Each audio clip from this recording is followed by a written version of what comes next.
Hello, my friends. Welcome to another episode of Deep True Crime. Happy morning to you. I hope you're having a great day. In today's episode, I want to cover a little more of the Bryan Kohberger, who did the unthinkable to the Idaho 4. We've always wondered who made the 911 call. Well, there's been a new development around this case as a source shared with Banfield of NewsNation about who found Ethan and Xana. We've always wondered about this unconscious person, right? And there has come an explanation where I shared a while ago, and I'll probably dive into that a little bit as well. But let's talk about the best friend who found them. Oh my gosh, what is he going to be dealing with for the rest of his life? He even checked their pulse. Let's go ahead and dive into what we know at this time.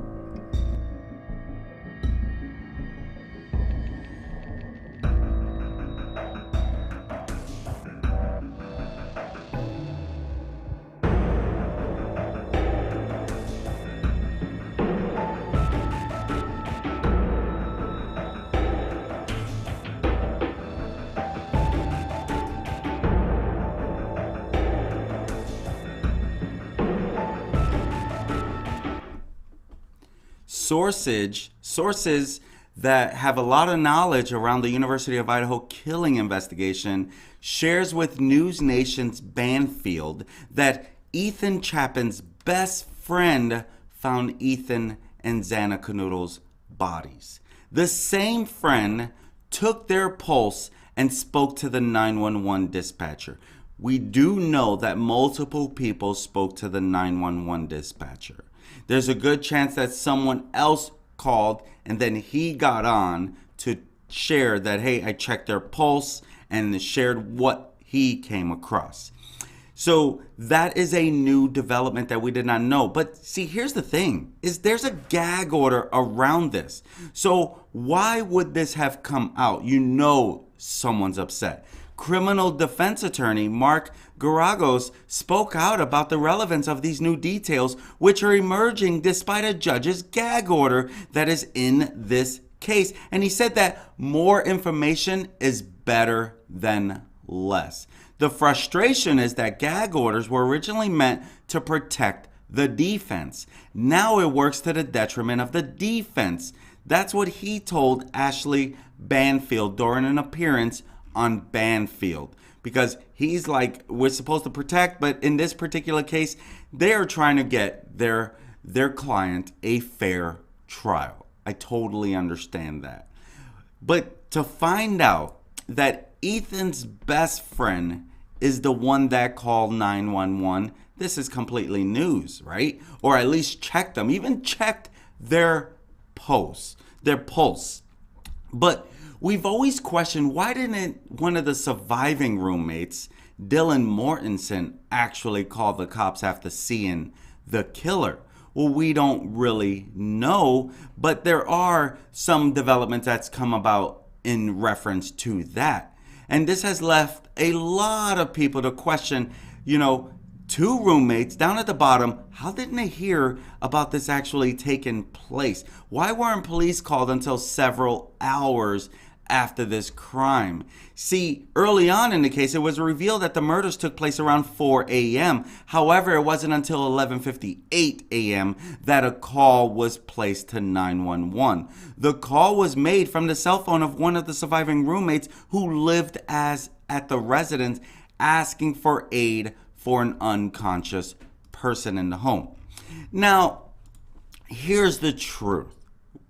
There's a good chance the person that called 911 is not asking about an unconscious person. It is shared that a caller reported an unconscious individual when officials described the crime scene as one of the worst that they ever seen. But see, there might have been a potential reason why the mysterious 911 call had come out. okay, civilian employees at Whitcomb 911, which is an agency in Pullman, Washington, they handle the 911 calls to the Moscow Police Department, as well as several other agencies. That's according to a report. The agency is said to be severely understaffed to such an extent that the Dispatchers Guild has previously warned that our ability to uphold public safety is at a risk. Under standard protocol, when callers are agitated, the dispatcher will often assign a call with generic label of unconscious person rather than waste valuable time and resources trying to gather specific details. In this case, it is possible that the dispatcher assigned a generic label while speaking to the students who were panicked by what they saw and were passing the phone from one to the other. The explanation comes as many questions remain unanswered about the case that has sent shock waves. Now, the suspected quadruple incident, Brian Kohlberger, who is said of doing this, he's accused of breaking into their home in the early hours of November 13 and stabbing the 4 students to death in a savage attack. And so the motive, we don't really know, and we don't even know why he targeted these particular people, but that very well could be why you heard unconscious person when there was not an unconscious person. They were all deceased, right? And so the 911 operators were so behind on help that they just did it because someone's agitated on the other line. We don't have time to take all of the incidents report. Let's get someone over there. And so that could very well be why there was someone asking for an unconscious person. So I don't think I've ever really explained that, and I thought I would. Now, the affidavit reveals that the survivor, Dylan Mortensen, she heard noises in here. And so as more information was coming out in the affidavit, it said something that might have been contradictory to what we are learning now. Again, there's supposed to be a gag order in place. But, the affidavit was saying one thing little by little because we're always wondering, how did Dylan not say anything? You see, Dylan said she heard who she thought was Gonsalves say something to the effect, "There's someone here." That's what the affidavit said. And the affidavit continues that DM looked out of her bedroom but didn't see anyone. She then opened her door again when she heard crying from Kernodle's room and a male voice say something to the effect of, "It's okay, I'm going to help you." She even said she saw the figure who walked past her. When she opens the door a third time, she sees a male figure clad in black clothing and a mask that covered the person's mouth. And that's what the affidavit said. She even described the figure as 5'10" or taller, male, not very muscular, but athletically built with bushy eyebrows. That's what she was saying, right? But according to a source, she thought the noises were just partiers. So why didn't she call? Well, a source who reportedly spoken to Dylan tells NewsNation that she mistook the murderer, who investigators believe to be Kohlberger, as she believed that it was a party guest at the house. She also believed that all the noises she heard were just partiers. She even yelled at everyone to calm down. According to the source, Dylan first heard noises around 4 a.m. This is when she first opened the door. She reportedly yelled, "Calm down, you're being loud, and I'm trying to sleep." When she sees a man, she thought he was just one of the party guests.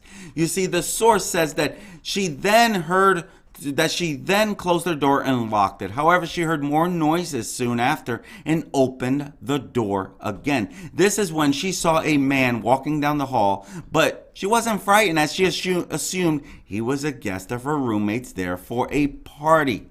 And so that's where we're finding out that, well, it looks like there might have been something going on, and Dylan actually thought there was a party going on, which very well could be like, okay, somebody leaving, it's dark, going right through. Now, again, we don't know. I mean, I'm assuming Brian Kohlberger did hear her because he didn't do anything, but he heard her, right? He heard her early on saying different things. But he first goes to the third floor, does what he does to Kaylee and Maddie, and then goes to the second floor, goes down. So he starts at the very top with the two girls. We don't know if he knew Ethan was there at the time because he's been scoping this house out. Was he there already earlier before they got there? We don't really know, right? But then he goes downstairs, is confronted, what I believe, he's confronted by Ethan, then he does what he does to Ethan. That's why Ethan's found on the floor. Xana's already awake. She knows her life's in danger. She fights for her dear life, almost even severing a finger because she's fighting to keep that knife off of her. And now we find out that the person who actually went in to check on Ethan and Xana, even checked their pulse, it was Ethan's best friend. Was he coming by because Ethan didn't show up? Because he had a curfew that he had to abide by, the fraternity house, because he lived at the fraternity house. And they do have curfew rules. Hey, you live here, we need to be respectful. We have to be home and things like that. I'm sure people break rules too. But, you know, you got to stop and think.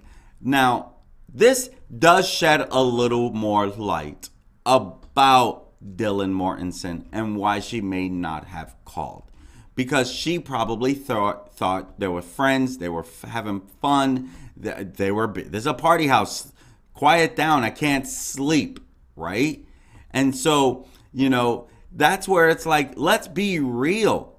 They will forever. These two surviving roommates, this will stick with them forever. Maybe one day they'll do interviews. Right now, a lot of people are still questioning Dylan. Why didn't you call 911? Well, she probably didn't know that even her life was in danger. And so, obviously, the victims' families and loved ones have suffered unthinkable losses. Rest in peace to these 4 young souls. These parents sent their children to college, and instead of a call about bad grades or bad breakups, they got the call that no parent should ever get. Something they couldn't possibly have imagined would ever happen. But not only that, 2 other girls lived there with Kaylee, Maddie, and Xana. Dylan Mortensen and Bethany Funk, they were both home the night of the attack and thankfully not only survived but were completely unharmed. But mentally, this will never be okay in their eyes. They have the unthinkable, right? They were unharmed physically, that is, but having their friends so close to them be done the way they did and coming so close to the death themselves, this will most likely haunt them forever. A friend told People that they're suffering quite a bit. They shared they feel a lot of survivor's guilt. Their friends are gone and they're still here. It's been really rough on them.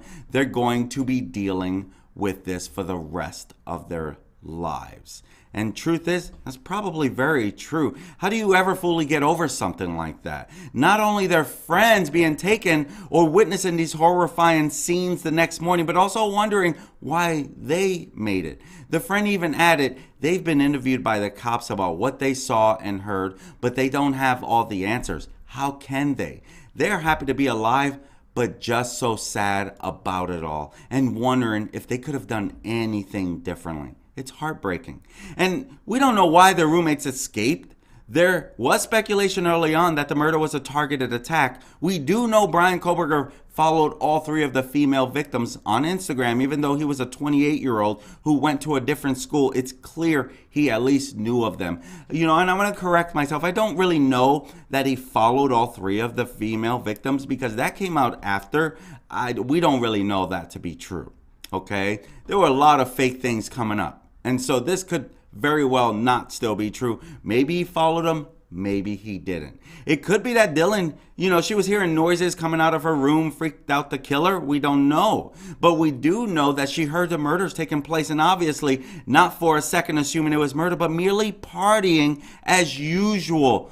She even shouted to keep it down. She eventually opened her door and sees a man wearing a mask covering his nose and mouth and still thought he was just a guest. Why wouldn't she, right? They had people there all the time. A lot of folks are wearing masks around strangers indoors since the pandemic, but maybe he thought she knew what he'd done. Maybe he thought she'd already called the cops and got spooked. That's been my theory, that he was in there longer than expected. A lot of screaming, a lot of yelling. He thought, maybe I better get out of here because the police are probably already on their way, because rightfully, if someone hears, they should have already called 911. Okay? It's also possible that Xana saved her roommates. We've learned that she was the final victim and she put up a heck of a fight, reportedly grabbing the knife from the killer over and over. Maybe she gave him so much trouble he thought he'd taken too much time or made too much noise, as I just shared. And hey, he needed to get out of there. That's probably his thought. It's certainly possible Xana waking up and fighting kept her friends alive. Sadly, it doesn't look like we're going to get a confession anytime soon, because this guy is not speaking at all. So we may never know for sure. We just hope these two innocent girls are able to heal and find some normalcy in their life. I'm guessing they won't. Truth is, as long as they have nothing to do with this, and I truly believe they have nothing to do with this, hopefully they will have some peace in their life. But let's be real, that is not around the corner, my friends. And that is just the truth at the same time, right? And so at the end of the day, we just want justice for Idaho 4. That's it. We're not asking for any miracles. These kids deserve justice. By all means, they deserve justice. My friends, I'm Manny Rodriguez. Thank you for joining me on another episode of Deep True Crime.